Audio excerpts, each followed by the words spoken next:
સુરતમાંથી mobile phone અને રોકડ સહિત 30 લાખ રૂપિયાની ચોરીને અંજામ આપનાર આરોપીની આખરે ધરપકડ કરી લેવામાં આવી છે।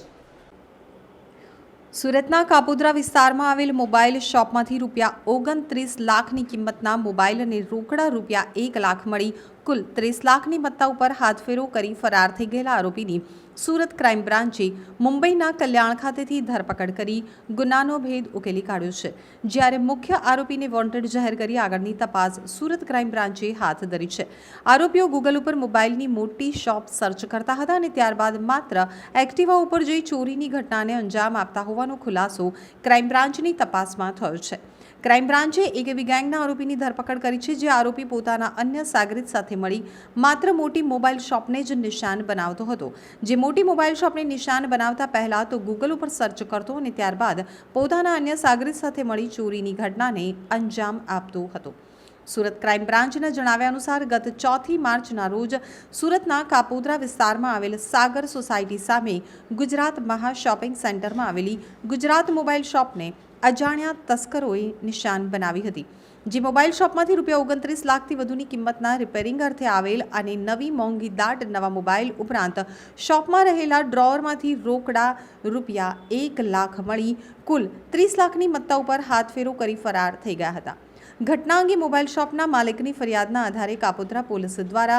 ગુનો નોંધી તપાસ હાથ ધરવામાં આવી હતી। પોલીસની તપાસમાં સામે આવેલા સીસીટીવી ફૂટેજમાં અજાણ્યો ચોર શખ્સ માથે ટોપી અને મોઢે રૂમાલ બાંધી લાખોની કિંમતના મોબાઈલ ચોરીની ઘટનાને અંજામ આપતા કેદ થયો હતો, જે સીસીટીવી ફૂટેજના આધારે કાપોદ્રા પોલીસ સહિત સુરત ક્રાઇમ બ્રાન્ચની ટીમ દ્વારા ગુનાનો ભેદ ઉકેલી કાઢવા ચક્રો ગતિમાન કરાયા હતા।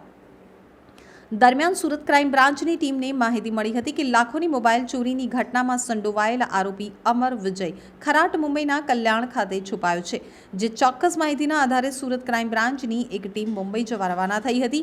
જ્યાં સતત વોચમાં રહી ક્રાઇમ બ્રાન્ચની ટીમ દ્વારા લાખોની મોબાઈલ ચોરીની ઘટનામાં સંડોવાયેલા આરોપી અમર વિજય ખરાટને ઝડપી પાડવામાં આવ્યો હતો। આરોપીની પૂછપરછમાં તેના અન્ય સાગરીત રામનિવાસ મંજુ ગુપ્તાનું નામ પણ બહાર આવ્યું હતું, જે આરોપીને વોન્ટેડ જાહેર કરી તમામ મુદ્દામાલ રિકવર કરવા માટેની તજવીજ સુરત ક્રાઇમ બ્રાન્ચ દ્વારા હાથ ધરવામાં આવી હતી।